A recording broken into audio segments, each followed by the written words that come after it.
반갑습니다. PSLab의 송은식입니다. 첫 번째 원리인 그룹 내 변동, 그룹 간 변동의 회귀 분석의 응용에 대해서 알아보겠습니다. 네, 우선 X와 Y가 각각 한 개 열로 수집이 된 데이터로 가정을 하고요.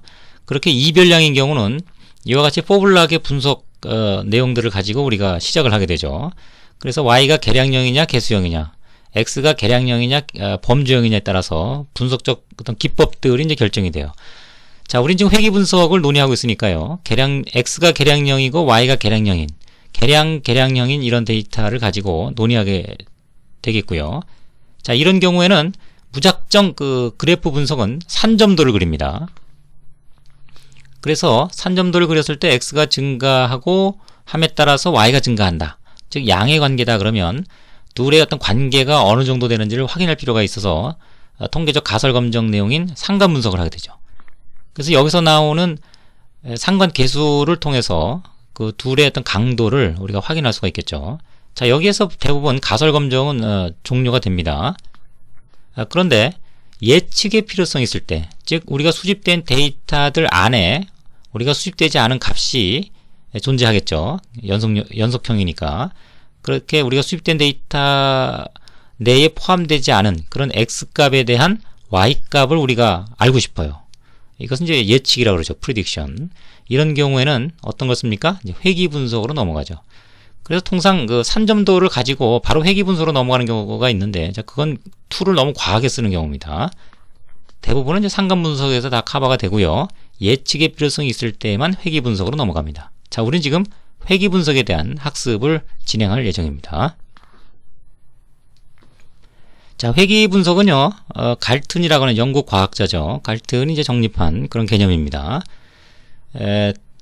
부모의 이제 키에 따라서 2세들의 자녀들의 이제 키를 관계를 이제 따지다 보니까 자녀들의 키는 부모를 따라가기보다는 전체 인구의 어떤 평균 키에 복귀하는 경향이 있다. 그것은 이제 1889년에 리버션이라고 하는 표현을 썼었어요. 복귀, 뭐 퇴행이란 표현도 쓰는데, 그것이 나중에 리그레션, 회귀라고 하는 말로 용어로 이제 바뀌었죠.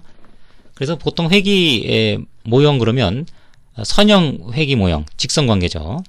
거기에는 이제 X가 한 개 존재하는 이런 단순 회귀 모형이 있고요.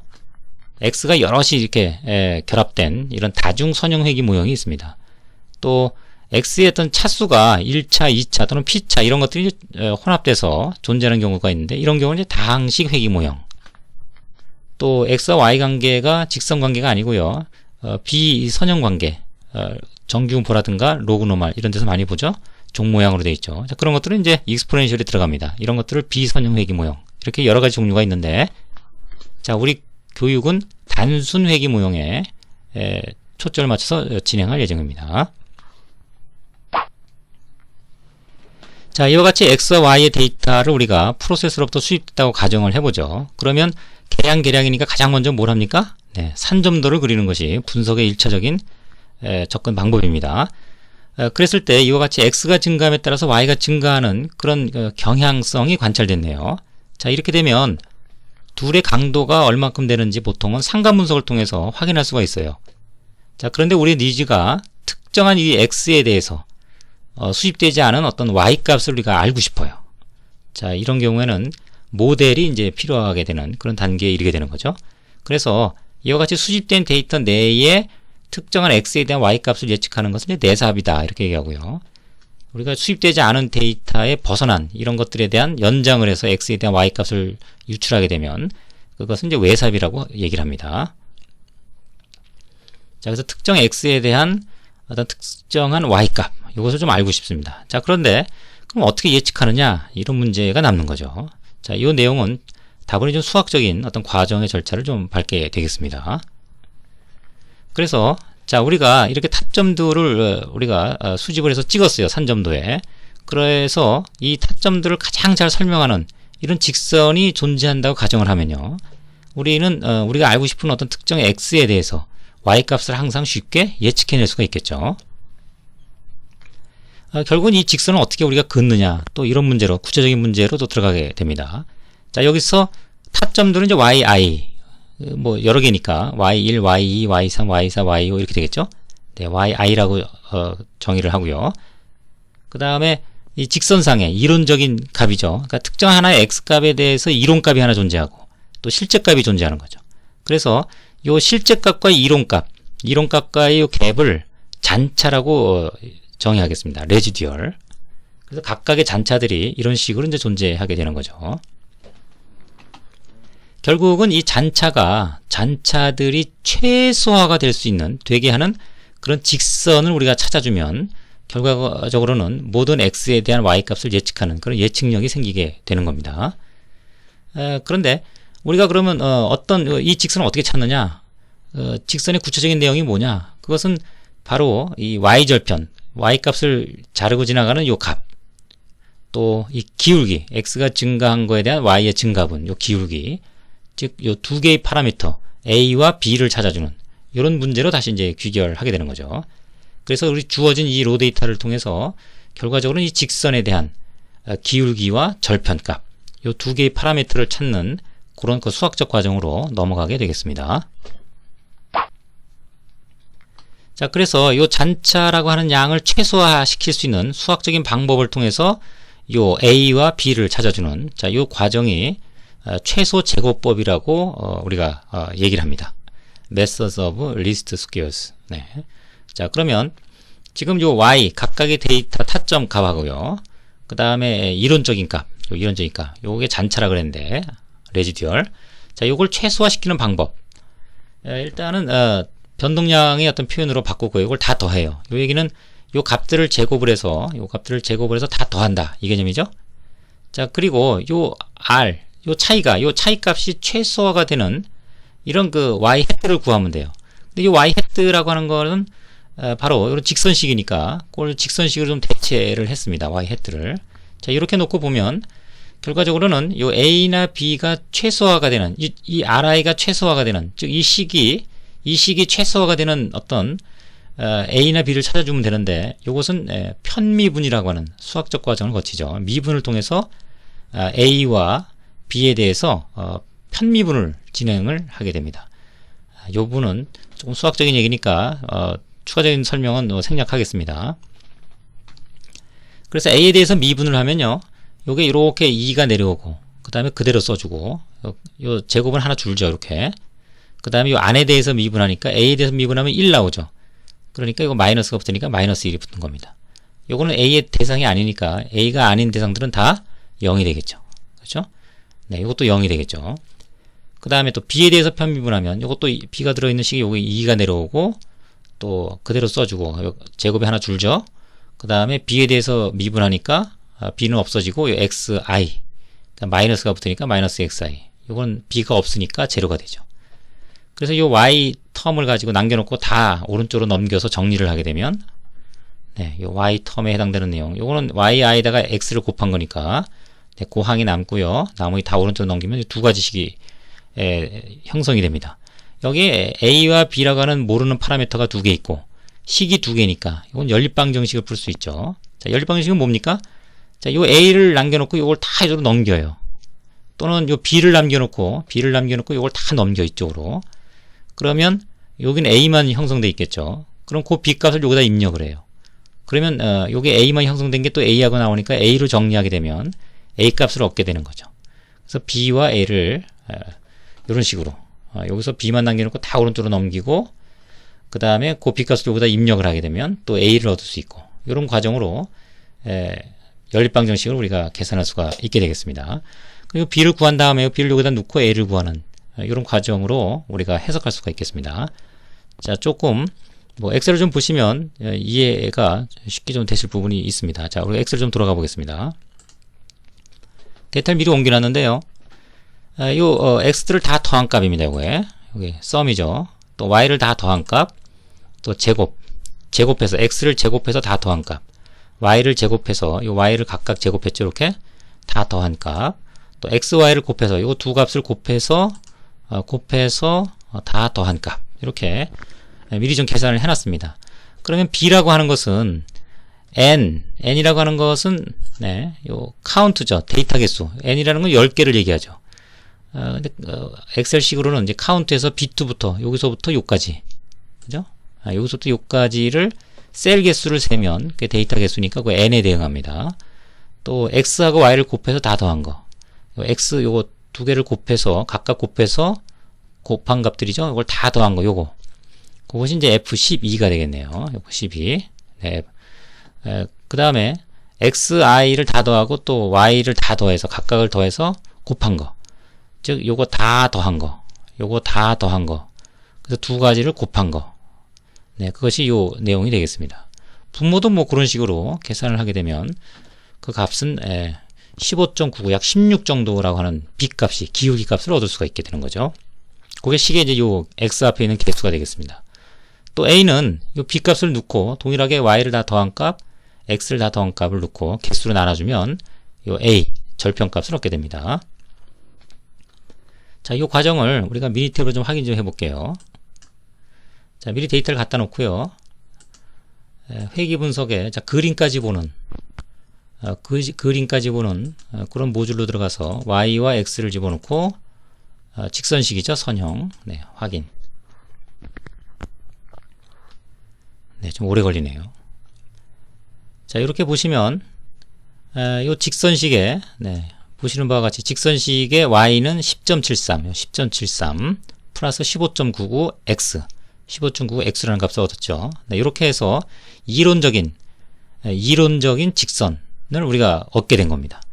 요 이론적인 직선이라는 얘기는 요 레지듀얼 잔차의 변동, 요 차이값, 이걸 변동이라고 보면 요 차이값들을 최소화시킬 수 있는 현존한 요 데이터에서 구조에서 요 잔차값들을 최소화시킬 수 있는 그런 직선을 우리가 확보하게 된다. 이렇게 뭐 정리할 수가 있겠습니다. 그랬을 때 요 직선의 기울기와 절편은 이렇게 된다. 됐죠? 네. 자, PPT로 돌아가겠습니다.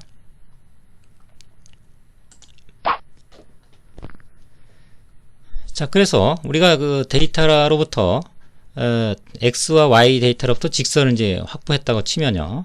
그 fitted value, 이거 fitted value는 Y는 아까 B 플러스 AX라는 값에 X 값을 집어넣은 거예요. X 값을 집어넣고 각각의 Y 값을 이제 계산을 한 겁니다. 실제 이론 값이죠. 네. 이 직선에 요 Y 1.4라고 하는 요 1.4라고 하는 요 X 값을 우리가 얻은 아까 단순 회기 모형 거기다 입력을 하게 되면 요 Y 값 이론 값이 나오는데 요게 fitted value 적합 값이라고 얘기합니다. 우리가 옷 입을 때 피팅 한다 그러죠? 피팅 룸 이렇게 얘기하죠. 맞춘다는 얘기죠. 그러니까 이 직선이라는 얘기는 우리 로 데이터에 맞춰진 fitted 된 맞춰진 그런 직선이라는 뜻이에요. 그래서 그 이론적인 어떤 값, 특정 x에 대한 그 값을 우리가 얻게 되면 그게 이제 fitted value 적합값이 되고 이 직선은 fitted line이 됩니다. 적합된 선이 되겠죠. 자, 그러면 여기서 설명될 내용이 뭐냐면 이 fitted value 이 값의 어떤 통계적 의미를 우리가 좀 알아볼 필요가 있겠습니다. 즉 33.1이라고 하는 것은 뭐냐면 자 1.4라고 하는 우리 x값에 대해서 y값을 계속 얻어요. 실험을 통해서. 그럼 우리가 관리를 하는 거기 때문에 이 값들이 막 무제한으로 이렇게 나오는 것이 아니라 요게 이제 요게 타점이 되겠죠. 요 직선상에 관리를 하고 있기 때문에 1.4에 해당되는 y값은 특정 값에 많이 모이는 이런 중심 경향성을 띠게 됩니다. 여기에 자 그걸 히스토그램을 이렇게 그리게 되면 결국 이 히스토그램의 중심값이 평균이 뭐다? 네, 이 fitted value가 되겠습니다. 됐죠? 또 그래서 각각의 x들에 대해서 뭐 3.3이다 그러면 그 3.3에 대해서 y값을 계속 얻는다고 가정했을 때 그럼 여기 어딘가에 타점이 찍히겠죠. 그걸 히스토그램으로 그리면 그거의 평균이 뭐다? 네, 63.5다 라고 하는 겁니다. 아시겠죠? 즉 fitted 값이 적합값이라고 하는 것은 바로 그 평균을 연장한 평균들을 연장한 그런 직선에 해당된다. 무한히 많은 x들에 대해서 반복적으로 실험을 했을 때 그들의 평균들을 연결한 선이다. 이렇게 뭐 정리할 수가 있고요. 자, 요 얘기를 우리가 변동의 내용으로 좀 전환을 시키면요.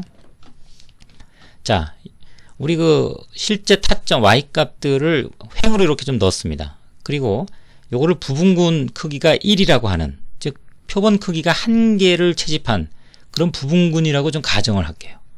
그리고 이 적합값을 많이 시행한 건 아니죠. 그렇지만 이론적으로는 33.1이라는 평균값을 얻게 되는 겁니다. 그랬을 때 이 구조는, 이 표의 구조는 우리 분산 분석에 했던 표의 구조, 즉 부분군이 있고요. 각각의 부분군 3개가 있고 그 부분군 크기가, 표본 크기가 5개, 여기는 1개. 그 다음에 이 부분군의 평균을 구하죠. 부분군 평균. 그것이 우린 요거에 대응합니다. 그러면 우리가 분산 분석에서 그룹 내 변동을 구할 땐 이 평균과 각 값들의 편차의 제곱을 구했죠. 각각의 편차의 제곱들을 구해서 다 더하면 그게 그룹 내 변동이었습니다. 즉 우리도 여기서 이 편차를 구해서 제곱을 해서 그 값들을 다 더하면 그룹 내 변동이 되겠습니다. 또 이 평균과 전체 평균의 편차의 제곱 합을 다 더하면, 합을 구하면 그룹 간 변동이 되죠. 즉 이 평균과 전체 평균과 이 전체 평균이죠. 요게 요 평균, 요 y값의 전체 평균입니다. 요 74.7인데 요 평균의 편차의 제곱합을 구하면 그것이 뭐다? 네, 그룹 간 변동이 되겠습니다. 그러면 둘의 물리적인 의미를 좀 알 필요가 있겠네요. 요 그룹 내 변동이라고 하는 의미는 바로 요 실제값과 요 이론값, 요 차이를 얘기하죠. 근데 요 차이는 왜 생겼는지 모르죠. 요거는 어떤 이론적으로는 이 직선의 타점들이 다 존재를 해야 되는 겁니다. 관리를 철저하게 하고 외부의 노이즈가 없다 그러면. 그런데 어떤 이유 때문인지 모르지만 우연 원인들에 의해서 약간의 변동이 존재한다고 보여지는 거죠. 그래서 이건 설명할 수가 없어요. 그래서 그룹 내 변동은 설명할 수 없는 그런 오차의 개념으로 우리가 이해할 수가 있고, 그룹 간 변동은 요 이론적인 요 직선상의 점하고요. 그 다음에 전체 평균과의 요 거리를 편차를 제곱을 한 겁니다. 그렇죠? 요 이론적인 직선값과 전체 평균. 그래서 요 거리들을 제곱해서 다 더한 개념이에요. 근데 요 거리가 왜 이렇게 점점점 벌어지는지는 우리가 설명할 수가 있습니다. 왜요? 식에 의해서 x가 증가하면 식에 의해서 y값이 증가하니까. 그래서 이건 식에 의해서 우리가 x에 따라서 증가한다는 설명이 가능한 변동량을 얘기를 해요. 즉 그룹 간 변동은 우리가 설명할 수 있는 그런 회기 직선에 의한 변동량을 얘기하고, 그룹 내 변동은 이 차이들에 의한 변동의 표현은 왜 생겼는지 모르는 오차의 개념으로 우리가 해석할 수가 있습니다. 그럼 총 변동은 그룹 내 변동과 그룹 간 변동을 합친 거죠. 결국 오차의 변동이 작을수록, 총 변동이 일정할 테니까 오차의 변동이 작을수록 우리가 설명할 수 있는 회기의 변동은 증가하게 되고, 또 거꾸로 회기의 변동이 작아지면 오차의 변동이 커진다는 얘기니까 여기 떨어지고 이렇게 점점 직선에서 멀리 떨어져 있다는 얘기죠. 자, 그런 경우는 이제 설명을 잘 못하는 직선이 되겠네요. 자, 이 부분을 한 번에 이해를 못하시는 분들은 몇 번이라고 조금 집중적으로 파악해서 내용을 확실히 자기 것을 만들어 놓을 필요가 있겠습니다. 자, 그러면 조금 요약을 좀 해보면요. 바로 우리가 앞에서 얘기했던 그 기본 항등식, 총 변동은 그룹 내 변동과 그룹 간 변동의 합이다, 즉 분해가 된다. 자, 이렇게 설명을 했었고요. 회기 분석은 부분군 크기가 하나밖에 없는 그런 특수한 경우이기 때문에 회기식에서 쓰는 용어들이 있어요. 그래서 총 변동은 총 제곱합, 총 변동 또는 총 제곱합. 그래서 SST 이렇게 표현하고요. 통계책을 보시면 또 이것은 개별값하고 그 다음에 평균하고 그 편차의 제곱이죠. 개별값과 이론적인 평균. 그래서 그 이론적인 평균은 여기서는 y 헤드죠. 적합된 값. 그래서 그 편차인데 이건 왜 생겼는지 모르죠. 그래서 그 오차 변동. 그래서 에러 썸 오브 스퀘어, 그래서 SSE라고 표현합니다. 또 각각의 평균하고 전체 평균, 요것은 그 회기 직선에 의해서 형성된 변동량이니까 이거 설명할 수가 있죠. 그래서 이거를 리그레션 썸 오브 스퀘어, 그래서 SSR이라고 통계책, 회기 분석 통계책들을 보시면 이런 표현들을 쓰게 됩니다. 이것이 우리가 쓰고 있는 이런 변동량과 1대1 대응 관계가 있다는 거. 그 다음에 용어는 우리가 쓰는 용어와 이런 식의 차이가 있다는 거. 자, 이런 것도 좀 알아둘 필요가 있겠네요. 자, 그러면 우리가 변동량을 계산해서 실질적으로 해석에 들어가는 그런 단계로 접어들어 보겠습니다. 그래서 요 기본 도표, 각각의 우리가 y값들, 그 다음에 이론적인 적합된 값 이렇게 놓고 요 총평균 있고, 그래서 이것을 하나의 기본 도표로 보고 우리가 설명하려고 하는 그런 내용으로 들어가 보도록 하겠습니다. 자, 회기 분석은 세 가지 변동량을 다 사용하는 그런 어떤 통계적 기법이 되겠고요. 앞서 내용들은 바로 개별 값들은 요 타점에 해당되고, 또 이론적인 피티드 값은 요 직선상의 값이고, 그래서 요 차이 값들, 레지듀얼의 제곱에 전부 합한 값은 바로 요 그룹 내 변동들의 내용이 되고요. 그룹 내 변동들의 내용이 되고, 그것은 요 내용에 해당되고요. 또 그룹 간 변동은 바로 여기서부터 요 차이 값들. 그러니까 요 타점을 보면 설명이 좀 쉬워집니다. 그래서 전체 변동, 요거 전체 변동, 타점과 전체 평균의 요 차이들, 요거죠? 타점과 전체 평균, 타점과 전체 평균. 요거의 변동량은 오차 변동, 왜 설명할 수가 없는 거, 요 양, 요 전체 변동은 요의 변동량 더하기 그 다음에 설명할 수 있는 변동량, 요 양은 전체 평균에서 왜 요만큼 생겼느냐, 요건 점점 증가하는, 점점 증가하는 직선 식에 의해서 설명되는 양이죠. 그것이 요거죠. 네, 그래서 전체 총 변동은 설명할 수 없는 오차 변동 플러스 설명할 수 있는 회귀 변동, 이렇게 항등식이 형성이 된다는 거죠. 네. 자, 그래서 그룹 내 변동과 그룹 간 변동을 직접 한번 계산해 보고요. 다음에 그것을 미니 탭을 통해서 확인을 해보는 그런 절차를 밟아보겠습니다. 엑셀 한번 들어가 보겠습니다. 자, 데이터를 미리 옮겨놨고요. 요 각각에 대해서 여기 우리가 얻은 요 값들이 있죠. 네. 그래서 요 식에 요 x 값을 x 값을 쓴 거죠. 그래서 x 값을 여기다 집어넣고 요 식에 의해서 그 식에 의해서 적합값을 이론적인 y 값이죠. 요 값들을 쭉 얻어봤습니다. 그리고 그 값들을 여기다 좀 옮겨놨어요. 이렇게. 요 차이가, 둘의 차이가 이제 레지듀얼, 잔차가 되겠습니다. 자, 이제부터 그룹 내 변동은, 그래서 요 그룹 부분군들이 있기 때문에 요거 편차의 제곱을 구하면 되겠죠. 그리고 그걸 전부 다 더하면 그룹 내 변동이 되고, 개수로 나눠주면 분산이 되겠습니다. 자, 그래서 첫 번째로 개별 데이터 마이너스 평균, 그거의 제곱. 자, 이것은 한 개씩 밖에 없으니까 카피하면 전부 다 제대로 얻어졌죠. 자, 요거를 합하면, 합을 하게 되면 그룹 내 변동이 되겠습니다. 그렇죠? 그리고 데이터 개수 나눠야 되는데, 데이터 개수는 전체 총 변동은 요 데이터와 요 각각의 데이터, 요거하고 요거의 편차의 제곱, 요거하고 요거의 편차의 제곱, 요거하고 요거의 편차의 제곱, 이런 식으로 구하죠. 그런데 전체 평균을 쓰고 있기 때문에 그땐 자유도가 어떻게 됩니까? n-1이니까 총 변동의 자유도는 9가 됩니다. 9. 그 다음에 그룹 내 변동을 보세요. 그룹 내 변동은 우리가 요게 이론식에 의해서 만들어진 거죠.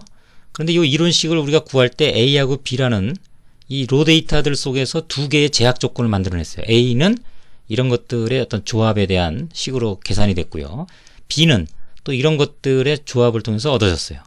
그러니까 이 식에서 두 개의 제약 조건, A는 얼마, B는 얼마, 이런 식의 두 개의 제약 조건이 나왔기 때문에 결국 우리가 A나 B라고 하는 값을 통해서 얻어진 이 값을 가지고 로 데이터하고 같이 결합된 이런 또 새로운 우리가 변동량을 계산하게 되면 A나 B가 실제 데이터들 중에 두 개를 대신하게 되는 거죠.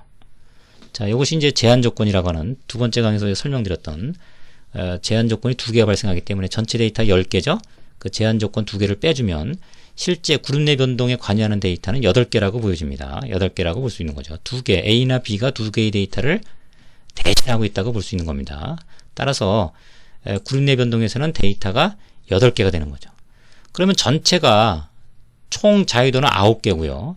여기서 8개를 우리가 대입을 시켜서 분산을 계산하게 되니까 그룹 간 분산은 1개가 할당이 되겠죠.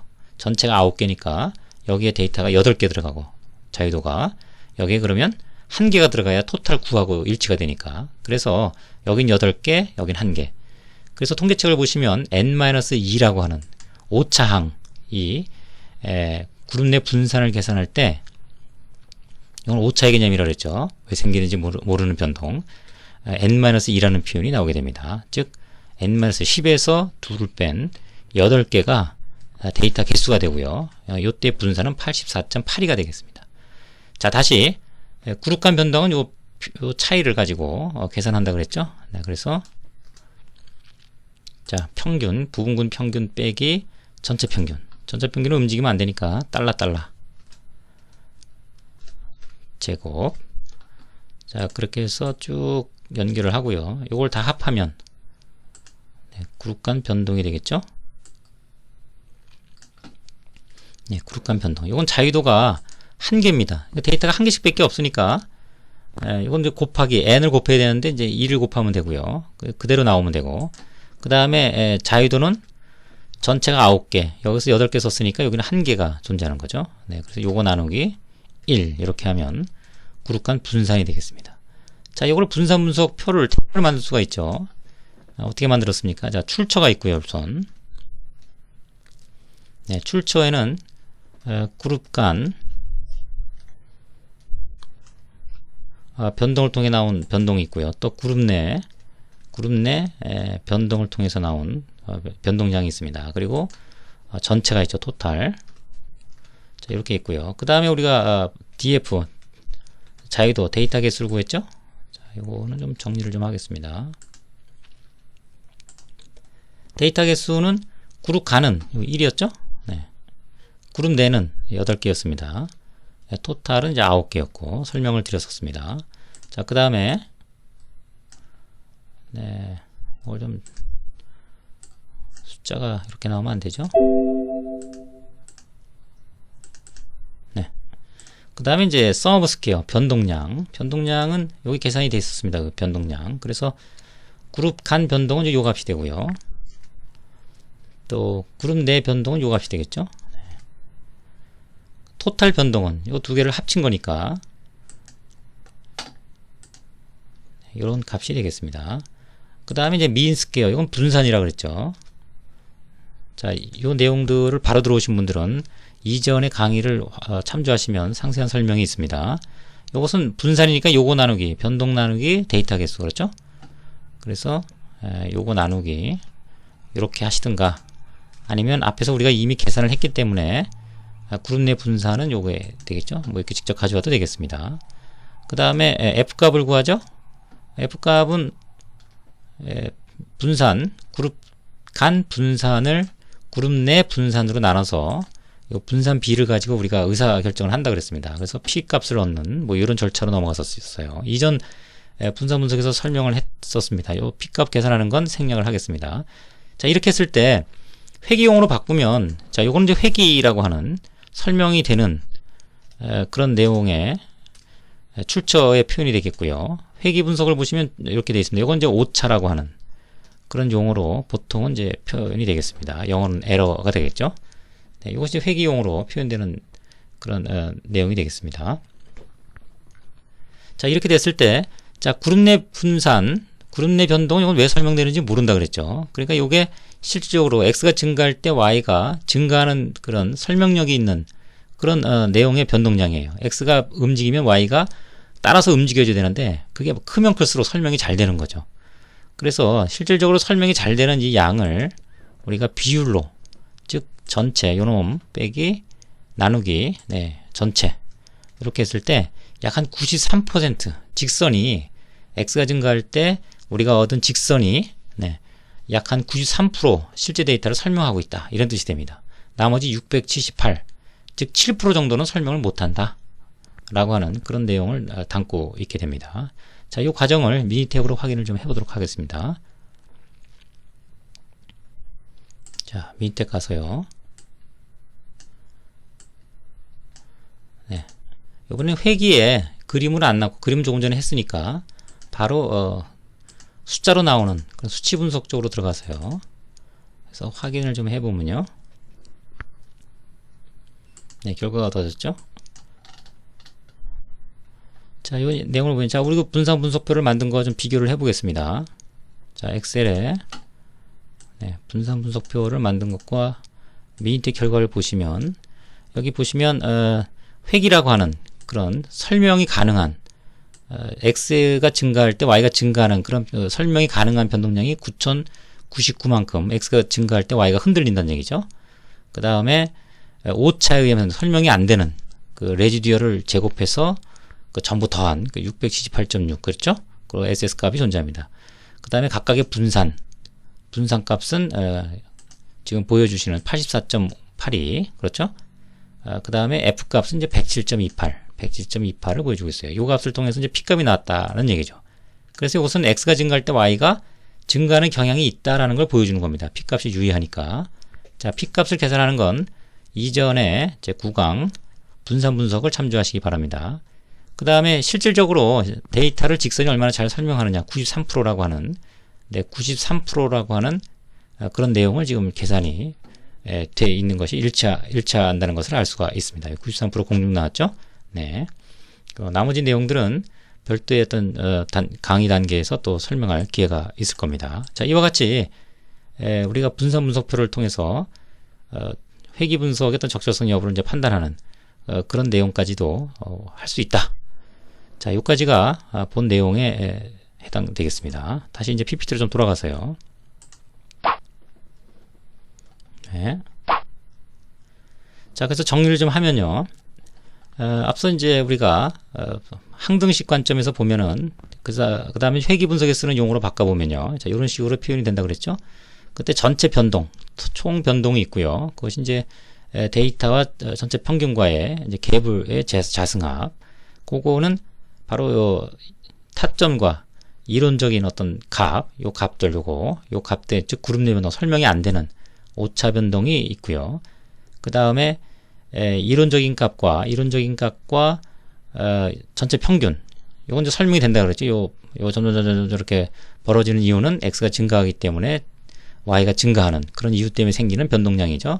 그것은 이제 그룹 간 변동이라고 하는 그런 내용으로 분해가 되고 그것이 두 개를 합하면 이제 총 변동의 형태를 띈다는 얘기죠. 그래서 요게 크면 클수록 설명이 좀 덜 되는, 즉 요것이 크면 클수록 전체 총 변동은 일정하니까 요것이 커지면 타점들이 좀 흩어뜨려져 있다는 얘기니까 설명이 잘 안 되는 그런 회귀식이 된다고 볼 수 있겠습니다. 네.